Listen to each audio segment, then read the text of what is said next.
개혁교회 전통을 따릅니다. 우리 교회는 장로교회에 소속되어 있는 교회이고요. 장로교회는 대부분 개혁교회, 즉 종교개혁자들이 세운 신앙의 전통에 따라서 하나님을 섬기는 사람들의 교회입니다. 이 개혁교회에 5가지 핵심적인 교리가 있습니다. 그 교리 5가지가 뭐냐 하면, 첫째는 오직 성경, 둘째는 오직 그리스도, 셋째는 오직 은혜, 넷째는 오직 믿음, 마지막 5번째 오직 하나님의 영광. 이 5가지입니다. 어느 것 하나 중요하지 않은 것이 없이 다 우리의 신앙의 핵심적인 것을 말을 해주는 단어들입니다. 그 중에 오직 은혜가 있습니다. 야곱에게 필요한 것이 오직 은혜입니다.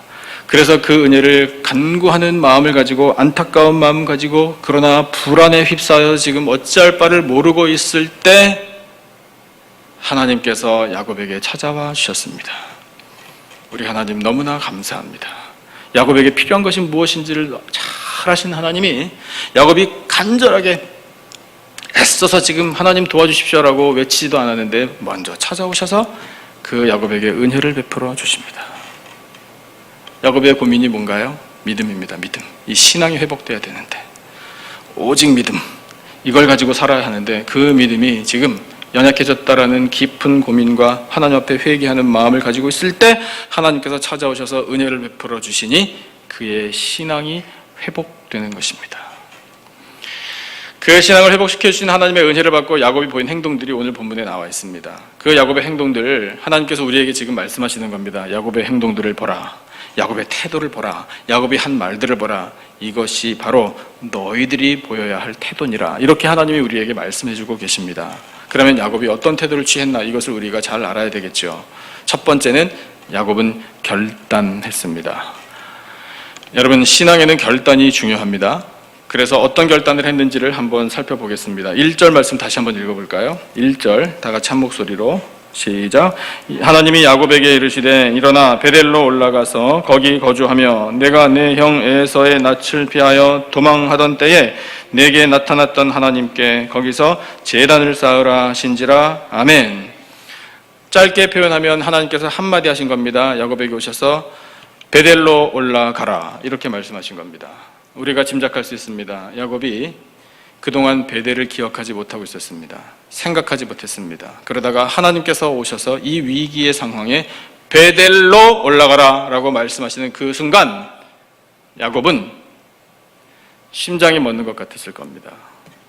그렇지, 베델이 있었지, 이 생각을 하는 거예요. 베델이 야곱에게 어떤 의미가 있기에 그런 것일까요? 우리가 잘 알고 있습니다.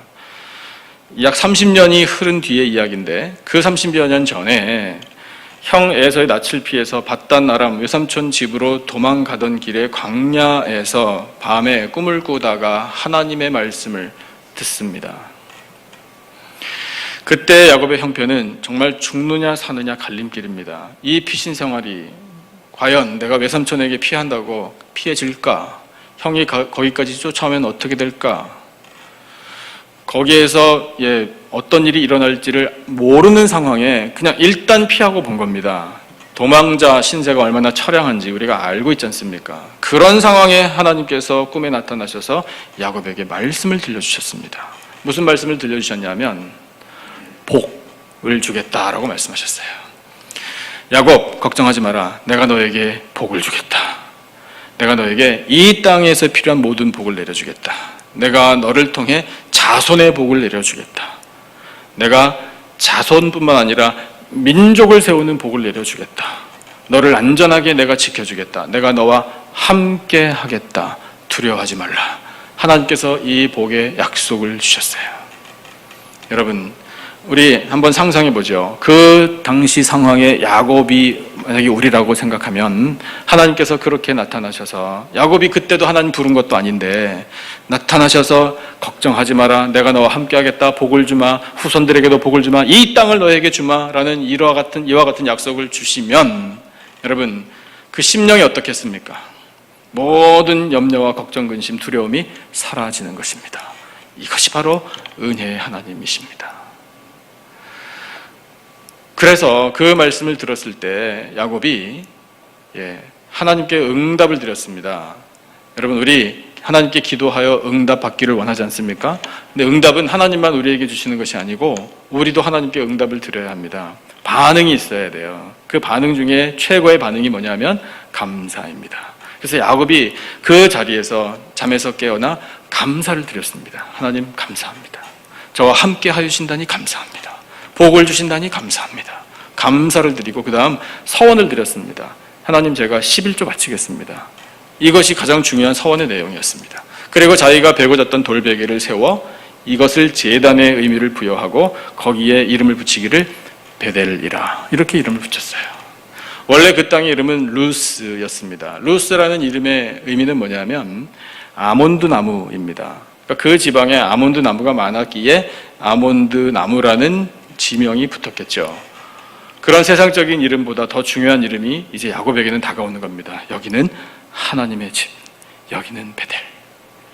이 베델에서 하나님이 나를 만나 주셨지. 이 베델에서 하나님이 나에게 말씀을 들려주셨지. 이 베델에서 하나님이 나와 함께 하셨지. 이 베델에서 하나님이 나에게 복을 내려주시마 약속하셨지. 이것을 깨닫는 거예요. 그것을 야곱은 잊을 수가 없는 겁니다. 그런데 30년 세월이 흐르면서 잊어버렸어요. 그 하나님을 만났던 그 처음의 감격을 잊어버렸어요. 그래서 하나님께서 이 위기 상황이지만 이 상황을 통해 야곱에게 다시 일깨워 주시는 겁니다. 너에게는 베델이 있지 않느냐.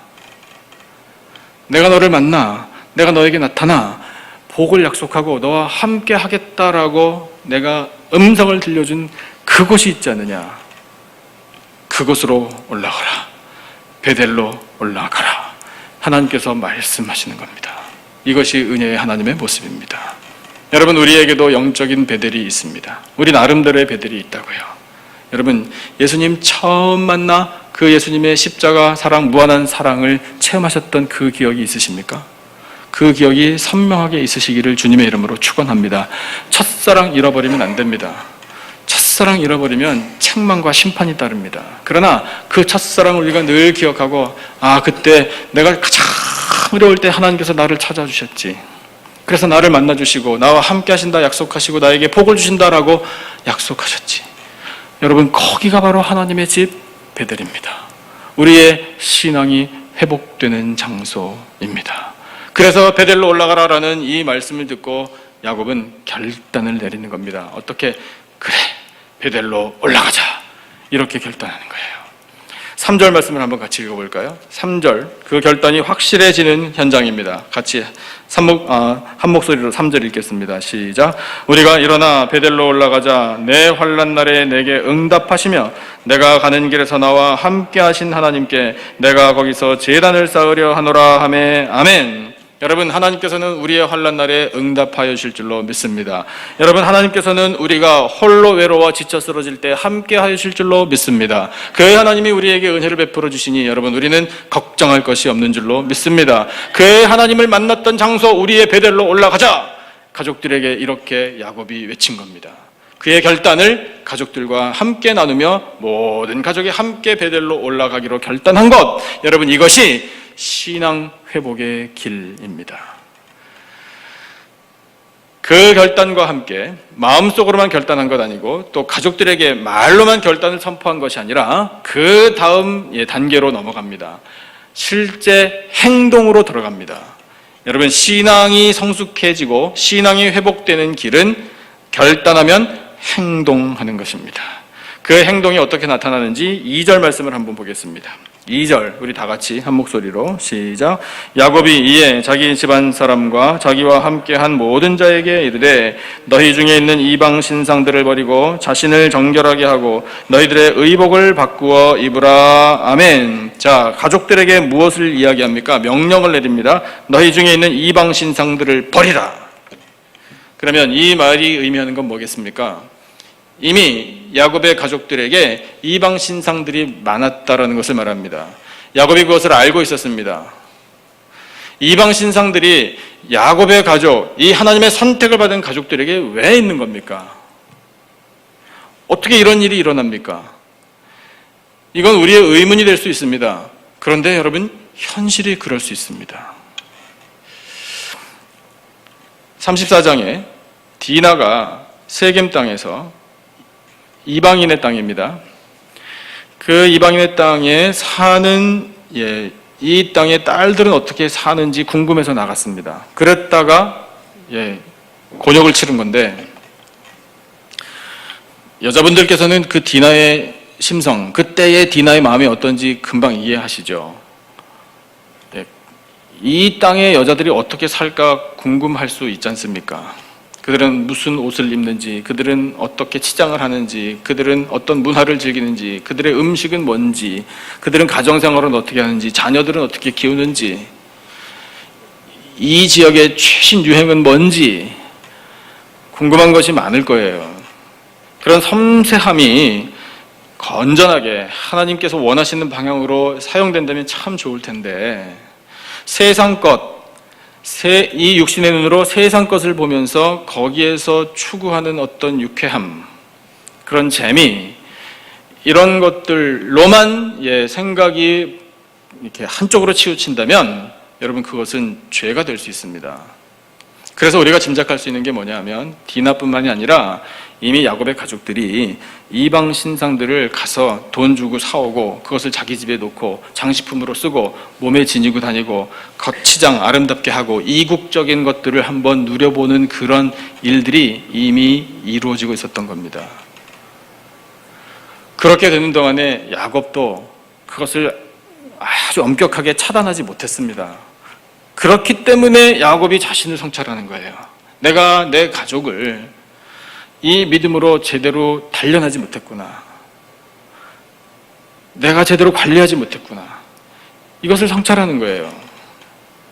그러면서 가족들에게 이방 신상들을 버려. 너희들에게 있는 거 다 알고 있어. 이렇게 강력 권고한 것입니다. 그 이방 신상들을 버리고 그것을 이제 몸으로 하나님이 주신 법에 따라서 표현한 방법이 뭐냐면, 거기에 있는 말씀, 자신을 정결하게 하고 너희들의 의복을 바꾸어 입으라, 바로 이것입니다. 자신을 정결하게 한다? 이것은 온몸을 씻는 것을 말합니다. 깨끗한 물로 씻는 거예요. 그리고 의복을 바꾸어 입는 것은 지금까지 입고 있었던 옷을 다 벗어버리고 새 옷으로 입는 거예요. 그렇게 한다고 해서 속이 달라지는 건 물론 아니지만, 먼저 속사람이 하나님 앞에 회개하고, 주여, 이방 신상들을 사서 모으고 그것을 장식품으로 생각하고 그것을 보면서 좋아했었던 그런 시간 동안에 하나님 떠나 있었습니다. 하나님 잊어버리고 그런 일을 했습니다. 여러분 생각해 보세요. 이방 신상들을 사면서 주여 싼 가격에 좋은 물건 사게 해주십시오라고 산 사람이 있겠습니까? 아무도 없을 겁니다. 하나님 완전히 잊어버리고 그와 같은 일을 하는 거죠. 죄인 줄도 모르고요. 적어도 그 당시에는. 그런데 지금 깨우쳐주는 거예요, 야곱이. 그때 이방신들 사서 모으고 그거 좋아라고 자랑하고 다니는 것 다 죄다. 그 우상들이다. 과감하게 없애버려. 그렇게 회개하고 몸을 깨끗이 씻고 새 옷으로 갈아입어. 이렇게 이야기한 것은 하나님께서 주신 법을 따르는 거예요. 그 다음에 4절 말씀을 보니까 더 확실한 조치를 취합니다. 4절도 한번 같이 읽어보겠습니다. 한 목소리로 시작. 그들이 자기 손에 있는 모든 이방 신상들과 자기 귀에 있는 귀고리들을 야곱에게 주는지라 야곱이 그것들을 세겜 근처 상수리 나무 아래에 묻고, 이렇게 기록되어 있습니다. 이방 신상들 조각한 것, 이방 신상이니까 보기만 하면 이방 신상인 줄 알아서 없앨 수 있습니다. 귀고리는 무슨 죄입니까? 여러분, 예수님 믿는 사람들은 귀걸이도 하면 안 되는 건가요? 그런 거 아니잖아요. 근데 무엇이 문제인가? 그 귀걸이들을 사서 귀에다 걸치고 다니면서 자기 자랑했다는 거예요. 여러분, 오늘 예배드리러 오실 때에 최선을 다해서 아름답게 준비하시고 오셨죠? 대충 하시고 오셨습니까? 대답을 안 하시네요. 대답하기 어려우신 질문인가? 옆에 분 살짝 한번 보세요. 이분이 최선을 다해서 준비하고 오신 건지. 여자분들은 그러신다면서요. 화장 이렇게 좀 짙게 해도 다 이게 예의 차원에서 하는 거지. 이렇게 말씀하시더라고요. 좋습니다. 여러분, 우리가 여자분들 화장 예쁘게 최선을 다해서 머리부터 발끝까지 정말 최선을 다해서 아름답게 꾸미는 것이 목적이 어디 있느냐 이거예요. 야곱의 가족들요, 자기 자랑한 거예요. 나 이국적인 이 문화 안다 이거죠. 나 최신 유행점 안다 이거죠. 그래서 그것을 자랑하고 싶고 그것 때문에 즐거워하고 그거 가지고 또 대화하고, 별로 의미 없는 그런 일들에 시간과 에너지와 재물과 많은 것들을 쏟아 붓습니다. 그렇게 해왔습니다. 그게 잘못됐다는 거예요. 하나님의 영광을 위하여, 하나님을 더 잘 섬기기 위하여, 하나님께 정말 가장 예쁜 모습으로, 가장 멋진 모습으로, 준비된 모습으로 서기 위하여 한 게 아니라 이거예요. 빼버려! 여러분, 우상을 제거할 때는요, 과감해야 됩니다. 이렇게 하면 어떻게 될 거고, 이렇게 하면 어떻고, 요거 앞뒤 계산해 보니 요 정도는 괜찮고, 이런 거 없어요. 여러분, 우상은요, 뿌리까지 뽑아버려야 돼요. 우상이 무엇인가? 우리 하나님 아버지께서 우리에게 주신 놀라운 은혜, 예수 그리스도의 십자가 사랑, 성령께서 우리에게 찾아주셔서 보혜사 성령으로서 우리에게 주신 지혜와 가르침과 그 모든 은사들, 이 영적인 선물들, 그것보다 더 귀하게 다가오는 것, 우상이 늘 소지가 많은 겁니다. 더구나 그 모든 것들, 우리가 그렇게 아끼는 물건들도 있을 수 있고요. 우리의 마음이, 우리의 신경이 항상 거기에 가 있는 그 무엇인가가 있을 수 있어요. 근데 그렇게 신경 쓰고 애지중지하고 많이 애정 쏟아붓고 시간을 할애하고 재물을 쏟아붓고 하는 이 모든 것이 하나님을 섬기고 하나님을 경배하는 데 방해가 되고 하나님을 잊어버리게 만든다? 우상입니다. 축원합니다. 혹시라도 우상이 있다면 과감하게 없애버리시기를 축원합니다. 제가 1부 예배 때 이 말씀을 드렸더니 단 한 분도 아멘 안 하시더라고요. 근데 2부 때도 이렇게 아주 힘차게 아멘은 안 나왔는데, 조금 불안하긴 하지만 그래도 일단 넘어가겠습니다. 그래도 이건 안 됩니다. 여러분, 이러면요, 우리 결단하지 못하는 거죠. 이것만은 포기 못 합니다. 하나님께서 그걸 원해. 내지는 그거를 버리기를 원해. 그럼 뒤로 싹 감추고, 이건 못 보신 거죠. 이런 식으로 살면 여러분 안 되는 거예요. 그건 믿음이 없는 거예요. 이건 내 거. 이건 하나님도 노터치. 이런 식으로 보이면 여러분, 우리는 우상과 함께 망하는 것입니다. 그래서 야곱이 가족들에게 결단하고 버려. 귀걸이 빼버려. 필요 없어 이런 거. 말씀하시니 그들이 결단해요. 그리고 나무 아래에 묻어버렸어요. 다시는 쓰지 마. 찾아보지도 마. 이거예요. 이 행동, 결단하고 행동할 때 우리의 신앙이 회복되는 줄로 믿습니다. 신앙이 회복됐다라는 증거가 5절에 바로 나오거든요. 5절 말씀 한번 같이 읽어보죠. 한 목소리로 시작. 그들이 떠났으나 하나님이 그 사면 고울들로 크게 두려워하게 하셨으므로 야곱의 아들들을 추격하는 자가 없었더라. 아멘. 야곱이 큰 걱정이 뭐였습니까? 이 아들들아, 왜 악취를 풍겼느냐? 이 지역 사람들이 우리를 공격하면 우리는 숫자도 적고 힘이 없다. 우리 멸망할 거다라는 것이 큰 걱정이었잖아요. 그런데 그 걱정을 하나님께서 걱정하지 마라. 그 하나님의 말씀이 이루어지고 있지 않습니까? 여러분, 베델로 올라가 결단하고 행동하고 우리의 신앙이 회복되는 길로 나아가면 하나님께서 보호해 주시고 하나님께서 문제를 해결해 주실 줄로 믿습니다. 이것이 바로 하나님께서 오늘 우리에게 들려주시고 하자는 하나님의 은혜입니다. 그렇게 해서 보호를 받아 베델로 올라갑니다. 6절 말씀을 보니까 야곱과 그와 함께한 모든 사람이 가나안 땅 루스 곧 베델에 이르렀습니다. 베델에 이를 때 야곱이 얼마나 감개무량했겠습니까? 수십 년 만에 여기로 다시 올라오게 인도하신 하나님 감사합니다. 은혜를 다시 누리는 거예요. 7절 말씀. 그가 거기서 제단을 쌓고 그곳을 엘베델이라 불렀으니 이는 그의 형의 낯을 피할 때에 하나님이 거기서 그에게 나타나셨음이더라. 엘베델이라. 베델이라는 이름이 정해져 있는데 엘베델이라고 강조한 겁니다. 여긴 하나님의 집인데 그 하나님은 전능하신 하나님이라. 그것이 엘베델이에요. 그 전능하신 하나님을 다시 만날 수 있는 회복의 길로 나온 겁니다.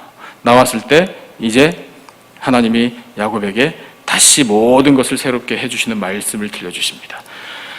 30년 전에 들었던 말씀을 다시 들려주시는 거예요. 9절 말씀 부터 11절까지 우리 한 목소리로 함께 읽어보겠습니다. 9절부터 10절, 11절까지 세 절 말씀 다 같이 시작. 야곱이 밧단 아람에서 돌아오매 하나님이 다시 야곱에게 나타나사 그에게 복을 주시고 하나님이 그에게 이르시되 내 이름이 야곱이지만은 내 이름을 다시는 야곱이라 부르지 않겠고 이스라엘이 내 이름이 되리라 하시고 그가 그의 이름을 이스라엘이라 부르시고 하나님이 그에게 이르시되 나는 전능한 하나님이라 생육하며 번성하라 한 백성과 백성들의 총회가 내게서 나오고 왕들이 내 허리에서 나오리라. 아멘. 들었던 말씀이에요. 그런데 잊어버리고 있었던 말씀입니다. 하나님께서 다시 기억하게 해 주시는 겁니다. 약속의 내용이 뭡니까? 이스라엘이라는 새 이름으로 네 새 인생 시작되지 않았느냐? 이것을 회복시켜 주셔야. 이스라엘이라는 이 이름의 뜻은요, 승리가 포함되어 있는 겁니다. 너는 승리할 것이다. 나 하나님과도 겨루 이겼던 네가 세상 누구를 두려워하겠느냐? 너는 승리할 것이다. 말씀해주고 계시는 거예요. 그리고 전능한 하나님께서 야곱의 가문에서 생육하고 번성한 이 야곱의 가문에서 한 백성과 백성들의 총회가 나오게 하시겠다라는 이 약속의 말씀이 뭐냐면 이스라엘, 이 이름은 야곱, 너만의 이름이 아니라는 말씀이에요. 나는 이스라엘 너뿐만 아니라 이스라엘 민족을 내가 세우겠다라는 약속의 말씀입니다. 여러분, 이스라엘 민족이 어떻게 오늘 존재합니까? 바로 우리들을 통해 이스라엘 민족이 존재하는 줄로 믿습니다. 우리가 이 시대에 영적으로 선택받고 부름받은 영적인 이스라엘 백성들입니다. 여러분, 하나님께서 선택한 백성들이니 하나님의 은혜로 같이 해주시지 않겠습니까? 하나님께서 우리와 함께 하셔서 하나님이 우리로 하여금 승리하게 해주실 줄로 믿습니다. 그리고 왕들이 나올 것이라. 그 왕들은 단순히 세상 왕들만 의미하는 것이 아닙니다. 만왕의 왕, 왕 중의 왕이신 예수 그리스도 메시아가 그 후손들 가운데 그 혈통에서 나오게 될 것이다 라는 이 약속까지 포함되어 있는 것입니다. 여러분, 우리 예수님을 믿는 백성들인 줄로 믿습니다. 그 예수님은 우리의 왕이십니다. 우리는 그분의 백성입니다. 그 예수 그리스도를 왕으로 허락하신 하나님, 이때에 야곱에게 재확인시켜 주신 약속을 오늘 우리를 통해 이루어 주신 줄로 믿습니다. 그래서 영적인 이스라엘 백성이 되게 하신 하나님, 우리에게 만왕의 왕 예수 그리스도를 주셔서 그 예수 그리스도를 따라가게 하신 그 하나님이 보혜사 성령 하나님을 우리에게 보내주셔서 우리에게 믿음을 주시고 회복되는 신앙의 길로 날마다 기름 부어주시고 인도해 주시는 줄로 믿습니다. 그것이 우리를 향한 하나님의 은혜입니다. 그 은혜를 받아 누린 이 야곱이 마지막으로 어떻게 해서 회복되는 신앙이 잘 마무리되나, 이것이 말씀에 나와 있는데 14절, 15절 두 절 말씀입니다. 우리 두 절 말씀을 한 목소리로 읽겠습니다. 시작. 야곱이 하나님이 자기와 말씀하시던 곳에 기둥 곧 돌 기둥을 세우고 그 위에 전제물을 붓고 또 그 위에 기름을 붓고 하나님이 자기와 말씀하시던 곳에 이름을 베델이라 불렀더라. 아멘. 제단을 쌓은 것으로 신앙 회복, 이것이 마무리되는 겁니다. 처음에 하나님께서 베델로 올라가라 말씀하실 때에도 제단을 쌓으라 말씀하시잖아요. 그것을 가족들에게 선포할 때도 올라가서 제단을 쌓을 것이다 선포했습니다. 그대로 행합니다. 하나님 다시 야곱을 만나주셔서 그 옛날에 주셨던 약속을 기억하게 해주시고 그 첫사랑을 회복하게 하시고 그의 잃어버렸던 믿음을 다시 회복시켜 주실 때 제단을 쌓는 것입니다. 제단을 쌓아 여기가 바로 하나님의 집입니다라고 선포하고 다시는 잊지 않겠습니다 라고 결단하는 겁니다. 여러분, 이 우리 신앙의 회복은요, 예배를 통해서 이루어집니다. 우리의 베델이 어디입니까? 우리의 베델이 바로 교회입니다. 이 교회는 하나님의 집입니다. 그런데 우리 집입니다. 여기에서 우리는 하나님을 만납니다. 여기에서 우리는 예수 그리스도를 바라보고 십자가를 바라보고 또한 나아갑니다. 우리 여기 교회 하나님의 집에서 성령님의 기름 부으심을 받습니다. 여러분, 우리에게 그런 일이 없기를 바라는데 하나님을 혹시 잊어버리고 하나님을 떠나 내 마음대로 살았던 시간들이 있다면 이 예배를 통해 모든 것이 회복되기를 축원합니다. 우리가 세상 사는 동안에 상처를 받고 억울한 일을 당하고 다시는 보고 싶지 않은 사람들이 생기고 지워버리고 싶은 기억들이 상처로 남아있을 때에도 여러분, 우리에게 예배가 회복되고 예배의 제단을 쌓으면 하나님께서 그 모든 상처와 좋지 않은 기억 깨끗하게 치료해 주실 줄로 믿습니다. 그러면 우리의 신앙이 회복되는 겁니다. 여러분, 이 신앙 회복이 최고입니다. 우리에게 가장 필요한 은혜입니다. 하나님께서 약속하신 이 말씀을 믿고 우리의 영적인 베델로 올라 하나님이 주시는 은혜로 말미암아 우리 정결하게 스스로를 하고 우리 모든 우상을 다 내어버리고 결단하고 하나님께 예배드려 하나님이 주신 말씀을 통해 신앙이 회복되고 그 회복된 신앙으로 세상에서 승리하고 하나님의 영광 나타내는 우리 모두가 되기를 주님의 이름으로 축원합니다. 기도하겠습니다.